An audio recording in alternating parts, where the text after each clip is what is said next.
ভারতের দিকে ক্ষেপণাস্ত্র তাক করে হুকুমের অপেক্ষায় পাকিস্তান।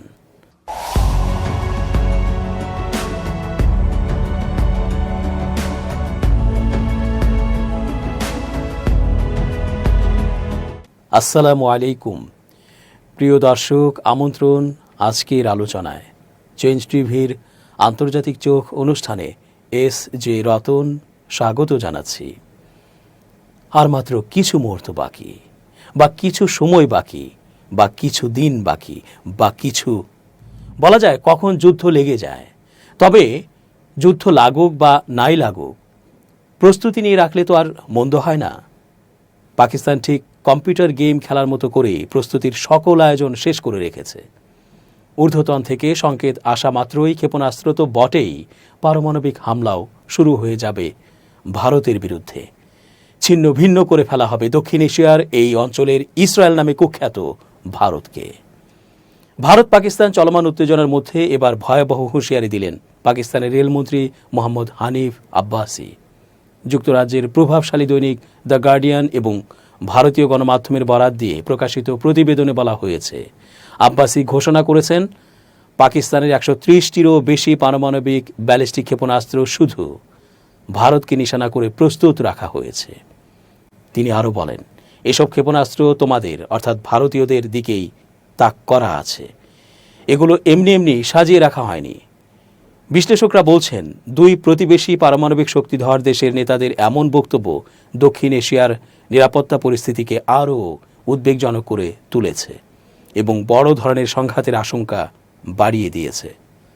পাকিস্তানের সামরিক নীতিমালা ফুল স্পেকট্রাম ডিটারেন্স মূলত যে কোনো ধরনের ভারতীয় আক্রমণ প্রতিরোধে ট্যাকটিক্যাল পারমাণবিক অস্ত্র ব্যবহারের পথ সুগম করেছে।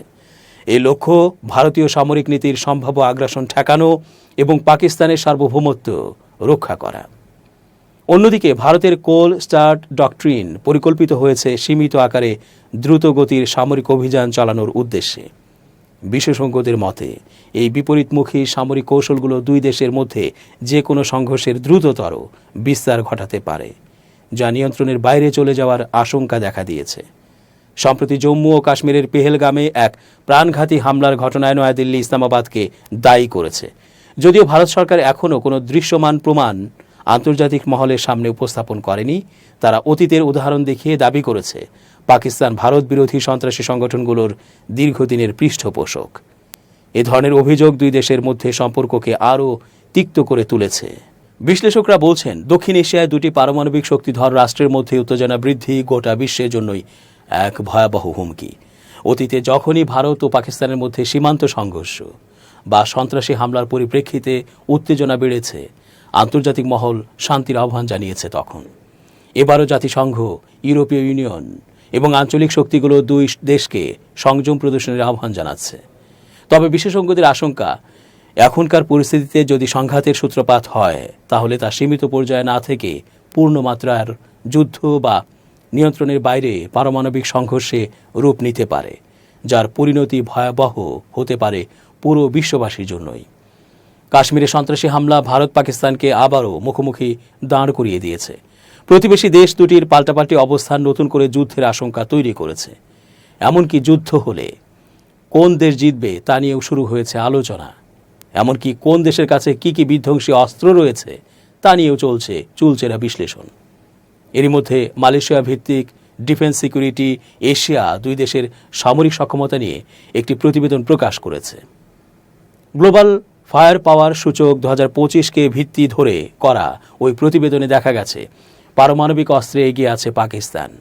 পাকিস্তানের হাতে আছে ১৪০ থেকে ১৫০টি পরমাণু অস্ত্র, আর ভারতের আছে ১৩০ থেকে ১৪০টি। তবে সার্বিক সক্ষমতায় ভারত বেশি শক্তিশালী। জনশক্তি, সামরিক সরঞ্জাম, অর্থনৈতিক ভৌগোলিক অবস্থা সহ ৬০টির বেশি বিষয়ের উপর ভিত্তি করে ১৪৫টি দেশকে মূল্যায়ন করা হয়েছে গ্লোবাল ফায়ার পাওয়ার সূচকে। সামগ্রিক র্যাঙ্কিংয়ে ভারত বিশ্বের মধ্যে চতুর্থ ও সক্ষমতা সূচকে দেশটির স্কোর 0.1184, আর সামরিক শক্তিতে পাকিস্তানের অবস্থান ১২তম। সক্ষমতা সূচকে পাকিস্তানের স্কোর 0.2513। সামরিক বেসামরিক জনশক্তির দিক দিয়ে অনেক এগিয়ে ভারত। বর্তমানে দেশটির জনসংখ্যা 140 কোটি। এর মধ্যে সক্রিয় জনশক্তি 66 কোটি 20 লাখ ও সক্রিয় সেনা 14,60,000, যা বিশ্বে দ্বিতীয়। এছাড়া রিজার্ভ সেনা রয়েছে 11,60,000, এটি বিশ্বে সপ্তম। আধা সামরিক বাহিনীর সদস্য 25,30,000, যা বিশ্বে দ্বিতীয়। মোট সামরিক, সক্রিয় ও রিজার্ভ সেনা এবং আধা সামরিক বাহিনী জনবল 51 লাখ। বিপরীতে পাকিস্তানের জনসংখ্যা 25 কোটি 20 লাখ, যা বিশ্বে পঞ্চম। সক্রিয় জনবল 10 কোটি 80 লাখ। সক্রিয় সেনা 6,54,000, এটি বিশ্বে সপ্তম। রিজার্ভ সেনা 6,50,000। রেঞ্জার্স, ফ্রন্টিয়ার কোর সহ মোট সামরিক শক্তি 17 লাখ। সক্রিয়, রিজার্ভ ও আধা সামরিক বাহিনী। ভারতের জনবল পাকিস্তানের তুলনায় দ্বিগুণের বেশি এবং রিজার্ভ ও আধা সামরিক বাহিনীও বড়। পাকিস্তান যদিও কম জনবল নিয়ে কাজ করে, তবে তাদের মধ্যে অনিয়মিত বিভিন্ন সশস্ত্র বাহিনী রয়েছে। প্রতিরক্ষা বাজেটেও এগিয়ে ভারত। 2025 থেকে 2026 অর্থবছরে ভারতের বাজেট ছিল $7,900 কোটি। পাকিস্তানের বাজেট 1,000 থেকে 1,200 কোটি। দুদেশের মধ্যে 1947, 1965 ও 1999 সালে প্রচলিত ঘরানার যুদ্ধের ইতিহাস রয়েছে। ভারতের ট্যাঙ্ক 4,614টি, সাঁজোয়াজান 1,51,248টি, কামান 9,719টি। বিশেষ বাহিনীর মধ্যে আছে প্যারা SF, ঘাতক ফোর্স, MARCOS। পাকিস্তানের হাতে আছে 140 থেকে 150টি পরমাণু অস্ত্র, আর ভারতের আছে 130 থেকে 140টি পরমাণু বোমা। পাকিস্তানের ট্যাঙ্কের সংখ্যা 3,742টি, সাঁজোয়াজান আনুমানিক 50,000। 375 স্বয়ংক্রিয় হাইউইজার সহ কামান রয়েছে 4,472টি। ট্যাঙ্ক, সাঁজোয়াজান ও কামানে সংখ্যাগত দিক থেকে সুবিধাজনক অবস্থানে রয়েছে ভারত। ভারতের মোট বিমান 2,229টি, এর মধ্যে যুদ্ধ বিমান 513 থেকে 606টি। পাকিস্তানের মোট বিমান 1,399 থেকে 1,434টি, এর মধ্যে যুদ্ধ বিমান 328 থেকে 387টি। দক্ষিণ এশিয়ার দুই প্রতিবেশী দেশ ভারত ও পাকিস্তানের সম্পর্কের ইতিহাস মূলত বিরোধ, যুদ্ধ এবং অবিশ্বাসের গল্প। 1947 সালে উপমহাদেশ বিভাজনের মাধ্যমে স্বাধীন রাষ্ট্র হিসেবে আবির্ভাবের পর থেকেই এই দুই দেশের মধ্যে উত্তেজনা ও সংঘাত একাধিকবার চরমে পৌঁছেছে। কাশ্মীর সমস্যা থেকে শুরু করে ধর্মীয় বিভাজন, সন্ত্রাসবাদ ইত্যাদি নানা ইস্যু এই দ্বন্দ্বকে আরও জটিল করে তুলেছে। প্রধান বিরোধের কারণসমূহ: 1.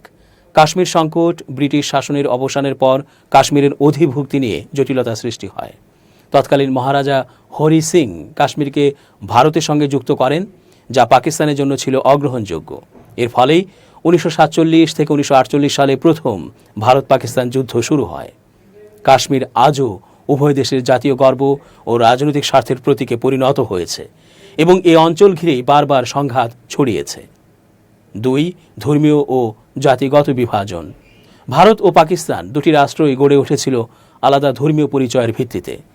পাকিস্তান নিজেকে মুসলিম রাষ্ট্র হিসেবে প্রতিষ্ঠা করে, যেখানে ভারত একটি ধর্মনিরপেক্ষ দেশ হিসেবে আত্মপ্রকাশ করে। এই ভিন্ন ধর্মীয় ও সাংস্কৃতিক পরিচয় পারস্পরিক অবিশ্বাস ও বৈপরীত্যকে আরও গভীর করেছে। 3. সন্ত্রাসবাদ ও নিরাপত্তা ইস্যু। ভারত দীর্ঘদিন ধরে পাকিস্তানের বিরুদ্ধে সীমান্ত পেরিয়ে সন্ত্রাসবাদের সহায়তার অভিযোগ করে আসছে, বিশেষ করে কাশ্মীরের বিচ্ছিন্নতাবাদী আন্দোলনে। অন্যদিকে পাকিস্তান ভারতের বিরুদ্ধে সংখ্যালঘু নিপীড়ন ও মানবাধিকার লঙ্ঘনের অভিযোগ তোলে। এই পারস্পরিক অভিযোগ পাল্টা অভিযোগ নিরাপত্তাজনিত উদ্বেগকে আরও বাড়িয়ে তুলেছে। 4. পানি বণ্টন সংকট। সিন্ধু নদী ব্যবস্থাকে কেন্দ্র করে দুই দেশের মধ্যে দীর্ঘদিনের পানি বিরোধ রয়েছে। যদিও 1960 সালের সিন্ধু পানি চুক্তি কিছুটা শান্তি এনেছিল, সাম্প্রতিক বছরগুলোতে নদী ব্যবস্থাপনা ও নতুন প্রকল্প নিয়ে উত্তেজনা পুনরায় বাড়ছে। 5. পারমাণবিক প্রতিযোগিতা। 1974 সালে ভারতের প্রথম পারমাণবিক পরীক্ষার পর 1998 সালে পাকিস্তানও পারমাণবিক শক্তি অর্জনের ঘোষণা দেয়। উভয় দেশের পারমাণবিক অস্ত্র অর্জন এবং তা ঘিরে প্রতিযোগিতা দক্ষিণ এশিয়ার নিরাপত্তাকে নাজুক করে তুলেছে। কালপঞ্জি থেকে দেখা যাচ্ছে 1947, 14 ও 15 আগস্ট ভারত ও পাকিস্তানের স্বাধীনতা। কাশ্মীরের দখল নিয়ে প্রথম ভারত পাকিস্তান যুদ্ধের সূচনা। 1949 জাতিসংঘের মধ্যস্থতায় যুদ্ধবিরতি, লাইন অব কন্ট্রোল প্রতিষ্ঠিত হয়। 1965 কাশ্মীরের নিয়ন্ত্রণ নিয়ে দ্বিতীয় পাক ভারত যুদ্ধ। তাশখন্দ চুক্তির মাধ্যমে যুদ্ধের অবসান। 1971 বাংলাদেশের মুক্তিযুদ্ধে পাকিস্তানের বিরুদ্ধে ভারতের সরাসরি সামরিক হস্তক্ষেপ। পাকিস্তানের পূর্বাংশ বিচ্ছিন্ন হয়ে স্বাধীন বাংলাদেশের আত্মপ্রকাশ। 1998 উভয় দেশের পরমাণু অস্ত্র পরীক্ষা, দক্ষিণ এশিয়ায় পরমাণু উত্তেজনা বৃদ্ধি। 1999 কার্গিল যুদ্ধ, পাকিস্তানি সেনা ও জঙ্গিরা লাইন অব কন্ট্রোল অতিক্রম করে ভারতীয় ভূখণ্ডে প্রবেশ করে। ভারত সেনা অভিযান চালিয়ে দখলমুক্ত করে। 2001 ভারতের সংসদ ভবনে হামলা, দুই দেশের মধ্যে যুদ্ধ পরিস্থিতি সৃষ্টি হয়। 2008 মুম্বাইতে ধারাবাহিক জঙ্গি হামলা, ভারত পাকিস্তানের বিরুদ্ধে জঙ্গি মদদের অভিযোগ তোলে। 2016 উরি সেনা ঘাঁটিতে হামলার পর ভারত সার্জিক্যাল স্ট্রাইক চালানোর দাবি করে। 2019 পুলওয়ামা হামলায় 40 জন ভারতীয় আধা সামরিক বাহিনীর সদস্য নিহত হন। পাল্টা ভারতীয় বিমান হামলা, বালাকোটে কথিত জঙ্গি ঘাঁটি লক্ষ্য করে আঘাত। একই বছরে ভারত সংবিধানে 370 ধারা বাতিল করে কাশ্মীরের বিশেষ মর্যাদা তুলে দেয়। পাকিস্তান আন্তর্জাতিক মহলে কাশ্মীর ইস্যু উত্থাপন করে। উভয় দেশের মধ্যে ট্র্যাক টু কূটনীতি ও জনগণ যোগাযোগ সীমিত হয়ে পড়ে।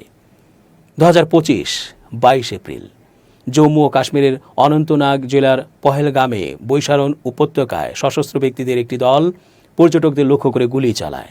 এই হামলায় অন্তত 28 জন নিহত হন, যাদের মধ্যে পর্যটক ও সরকারি কর্মচারী উভয়ই ছিলেন। আরও কয়েকজন আহত হন। ভারতীয় কর্তৃপক্ষ এই ঘটনাকে সন্ত্রাসী হামলা হিসেবে অভিহিত করে এবং ভারত বিরোধী সশস্ত্র গোষ্ঠীগুলোকেই দায়ী করে। একাধিক গণমাধ্যম দাবি করেছে যে পাকিস্তান ভিত্তিক জঙ্গি সংগঠন লস্কর-ই তৈয়বার সংগঠন দ্য রেজিস্ট্যান্স ফ্রন্ট এই হামলার দায় স্বীকার করে।